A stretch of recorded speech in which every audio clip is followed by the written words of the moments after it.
इस वीडियो में हम डिस्कस कर रहे हैं differential equation, simultaneous differential equations के बारे में बात करेंगे। जैसे साइमल्टेनियस का मतलब होता है दो इक्वेशंस हमें गिवन होंगी और उन्हें हम एक साथ सॉल्व करते हैं। साइमल्टेनियस का मीनिंग ये होता है कि दो इक्वेशंस को एक साथ सॉल्व करना। अब हम इसे डिफरेंशियल इक्वेशंस में पढ़ रहे हैं कि जो हमारे पास दो डिफरेंशियल इक्वेशन गिवन होंगी उन डिफरेंशियल इक्वेशंस को हम एक साथ कैसे सॉल्व कर सकते हैं। ठीक है, जैसे हम 10th क्लास में भी पढ़ चुके हैं elimination method, simultaneous method, substitution method. तो उसी की तरह ये हमारे पास जो गिवन इक्वेशन है वे डिफरेंशियल इक्वेशंस हैं और डिफरेंशियल इक्वेशंस को कैसे एक साथ सॉल्व करते हैं। तो आइए देखते हैं एक क्वेश्चन के अकॉर्डिंग किस तरीके से हम डिफरेंशियल इक्वेशंस को साइमल्टेनियस मेथड से सॉल्व करते हैं। तो जैसे मेरे पास एक दो इक्वेशंस गिवन है।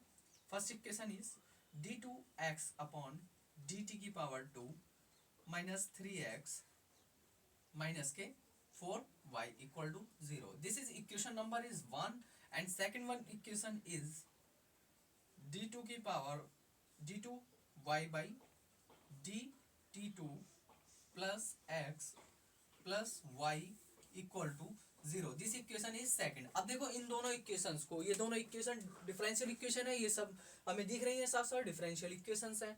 ठीक है, अब इन दोनों इक्वेशंस को हमें एक साथ सॉल्व करना है। कैसे सॉल्व करेंगे देखो। अब देखो इसे हम, जैसे हमने कॉची यूलर मेथड में भी पढ़ चुके हैं, तो इसे हम डी से रिप्लेस कर लेते हैं। किससे रिप्लेस कर लेते हैं? डिफरेंशिएशन को डी से रिप्लेस कर लेते हैं। ठीक है, तो डबल डेरिवेटिव है तो उसमें क्या लिख लेते हैं? D two y by d x two को क्या लिख लेते हैं? D two y by d x two को डी स्क्वायर एक्स लिख लेते हैं। ठीक है, डी स्क्वायर एक्स मतलब टू टाइम्स डेरिवेटिव यानी second order of derivative with respect to x. तो उसी तरीके से हमें इन इक्वेशंस में भी रिप्लेस करना है।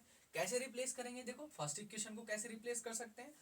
फर्स्ट इक्वेशन को हम रिप्लेस करेंगे देखो डी से, डी टू माइनस के 3x। ठीक है, x कॉमन आ जाएगा। अब जैसे d two y by d x होता है, यहाँ पर t था। ठीक है, यहाँ पर t था तो ये यहाँ पर x कैसा जाएगा? कॉमन आ जाएगा बाहर। कितना बचा? माइनस के 4y इक्वल टू 0। इसे हम कौन सी इक्वेशन मान लेते हैं? इसे थर्ड इक्वेशन मान लो। ठीक है, ऐसे ही सेकंड इक्वेशन को हम करेंगे। इसमें कितना आ जाएगा देखो, इसमें x अलग हो जाएगा, y वाले एक साइड कर लेंगे। तो y वाले के लिए क्या हो जाएगा? यहाँ पर ये आ जाएगा x प्लस अब d two y by d t की पावर 2 है। ठीक है, इसे कितना करेंगे? इसे करेंगे डी स्क्वायर और y का कॉफिशिएंट क्या है? 1 है। ठीक है, y का coefficient 1 and y is common equal to 0। इस इक्वेशन को कौन सी इक्वेशन मान लेते हैं? इस इक्वेशन को फोर्थ इक्वेशन मान लेते हैं। ठीक है, अब बन गई ना देखो सिंपल फॉर्म में, x प्लस वाई की फॉर्म में बन गई, x माइनस वाई की फॉर्म में बन गई। अब इन इक्वेशंस को इनके कोफिशिएंट सेम करने के बाद हम क्या कर लेंगे? सॉल्व कर लेंगे। ठीक है, अब देखो कैसे सॉल्व करेंगे। अब यहाँ पर डी स्क्वायर माइनस के 3x माइनस के 4y इक्वल टू 0 है थर्ड इक्वेशन में, और x प्लस के डी स्क्वायर प्लस के 1y इक्वल टू 0 ये फोर्थ इक्वेशन में। अब देखो हमें इसके कोफिशिएंट क्या करने हैं? कोफिशिएंट्स इसके सेम करने हैं। अब देखो यहाँ पर अगर मुझे y का कोफिशिएंट सेम करना हो, यहाँ अगर हमें क्या करना हो? y का कोफिशिएंट सेम करना हो तो किससे मल्टीप्लाई करेंगे? इसमें थर्ड इक्वेशन में देखो, फर्स्ट थर्ड इक्वेशन को हम कर लेते हैं। ये थर्ड इक्वेशन हमारे पास गिवन है तो इसमें मल्टीप्लाई कर लेंगे। मल्टीप्लाई किससे करनी है? जैसे हमने ये वाली इक्वेशन है, इस इक्वेशन को अगर हम 4 से मल्टीप्लाई कर दें,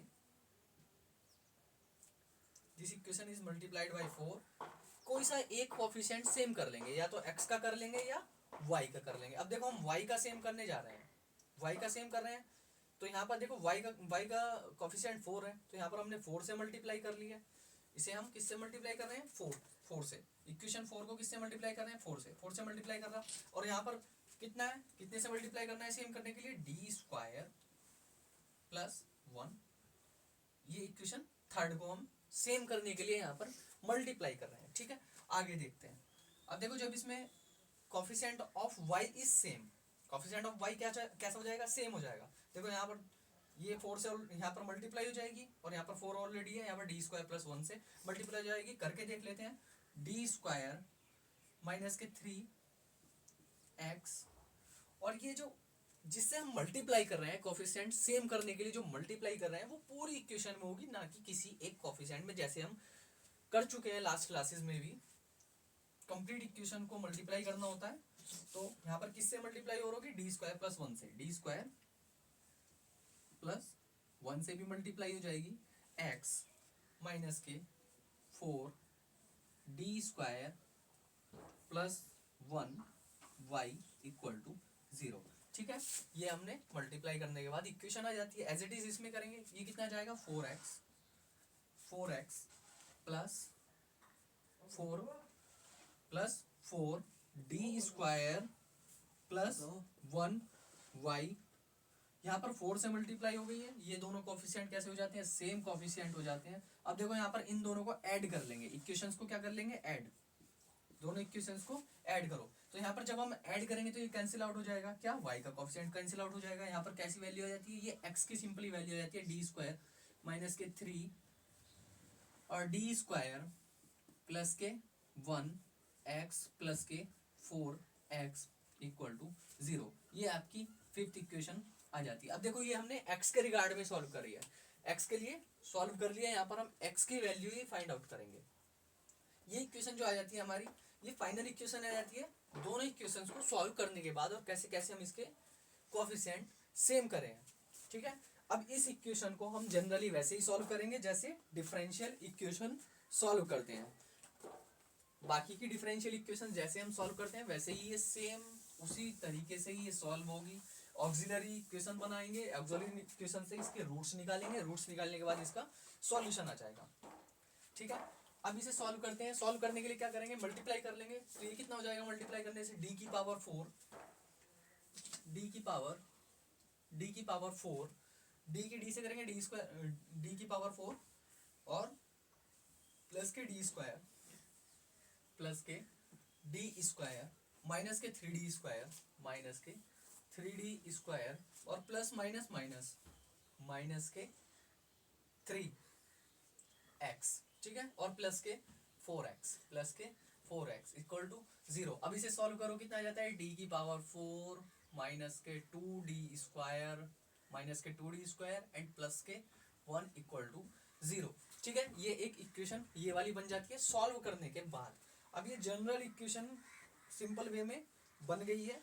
अब इसे हमें सॉल्व करना है। कैसे इसे सॉल्व करेंगे, देखो ये बनी है डी की power 4 minus 3d square plus के डी की पावर 4। इसे सॉल्व करने के बाद कितना आ जाता है, ये बच जाता है।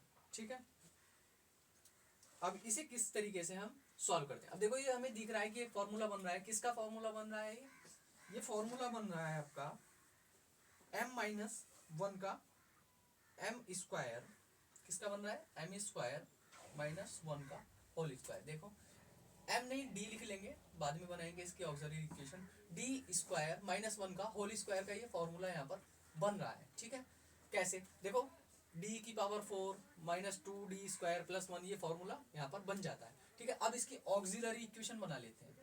ऑक्सिलरी इक्वेशन बनाने के लिए क्या करना होता है, जैसे डिफरेंशियल इक्वेशन हमने पढ़ी है उसमें ऑक्सिलरी इक्वेशन के लिए क्या करते हैं, m जो हमारा d होता है उसे m से रिप्लेस कर लेते हैं। ठीक है, और यहाँ पर जो ये x आता है, ये x आता है, इसे हटा देते हैं। ऑक्सिलरी इक्वेशन के लिए इसे हटा देते हैं और इसे सिंपली सॉल्व कर लेते हैं। तो देखो ऑक्सिलरी इक्वेशन से कितना हो जाएगा, m से रिप्लेस करो, m स्क्वायर माइनस 1 का होल स्क्वायर इक्वल टू 0।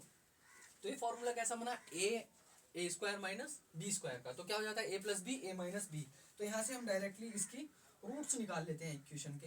तो क्या आ जाएगा, देखो m square minus 1 equal to 0, m equal to कितना आ जाता है, 2 रूट आएंगे ना, स्क्वायर है तो कितना आ जाएगा, m equal two plus minus 1 and m equal two plus minus 1। अब देखो यहाँ पर ये 4 रूट बन गए हैं। इस इक्वेशन के ही तो 2 आए हैं और इसका स्क्वायर है तो कितने हो जाएंगे, 4 रूट आ जाएंगे। क्यों, देयर इज, जितने ऑर्डर की डिफरेंशियल इक्वेशन होगी उतने ही उसके रूट्स होंगे, उतने ही कांस्टेंट आएंगे। देखो प्लस माइनस 1 2 ये हो गए, प्लस माइनस 1 2 ये हो गए। ठीक है, अब सीधा क्या निकालना है, CF निकालते हैं, कॉम्प्लीमेंट्री फंक्शन CF। देखो CF कितना हो जाएगा, 2 वैल्यू सेम है तो CF कितना आ जाता है, फॉर्मूला होता है CF निकालने का, वो हमें फॉर्मूला नहीं देखना, अब डायरेक्ट हम सॉल्यूशन कर रहे हैं। तो CF कितना आ जाता है, यहाँ से CF आ जाता है आपका C1 प्लस C2 T। अब देखो T कहाँ से है, इक्वेशन तो हमारी टी में चल रही है ना, c1 plus c2 T E की पावर टी, यानी ई की पावर x, तो x नहीं है ई की पावर टी आएगी, ठीक है। m1 कितना है 1, तो कोफिशिएंट टी का कितना है 1, ठीक है। ई की पावर m x होती है ना, तो m कितना है हमारा 1 है, ठीक है। अब -1 के लिए देखो, -1 के लिए कितना हो जाता है plus c3 plus c4 T E की पावर माइनस के टी, ये आ जाता है इसका x इक्वल टू, ठीक है, कितना आ जाता है x इज इक्वल टू, यहाँ पर ये CF मिल जाता है इक्वेशन का, ठीक, ये हो जाता है इसका CF। अब देखो इसे अगर हम और आगे सॉल्व करना चाहें तो आगे कैसे सॉल्व करेंगे, मैं नीचे सॉल्व करके बता देता हूँ किस तरीके से सॉल्व करेंगे इसे आगे। ये साइमल्टेनियस मेथड है, पहले इक्वेशन को एक इक्वेशन में कन्वर्ट कर लेंगे कोफिशिएंट सेम करके और उसके बाद सॉल्व करते हैं। तो हाँ, हम कहाँ थे, x की वैल्यू हमें क्या मिल जाती है, ये बन जाती है c1 plus c2 T E की power t plus c3 plus c4 T E की पावर माइनस के t, ठीक है। ये आ जाती है आपकी x की वैल्यू। हमने x के लिए निकाली थी बिकॉज हमारी जो इक्वेशन थी वो हमने x के लिए सॉल्व करी थी ना, x के लिए सॉल्व करी थी। यहाँ पर हमने y को क्या कर दिया था, रिमूव कर दिया था, एलिमिनेट कर दिया था y को, तो यहाँ पर हमारी x की वैल्यू आई थी। अब देखो, अब ऐसे ही हम इसमें y की निकाल सकते हैं, और y की निकालने के लिए डायरेक्ट मेथड भी है,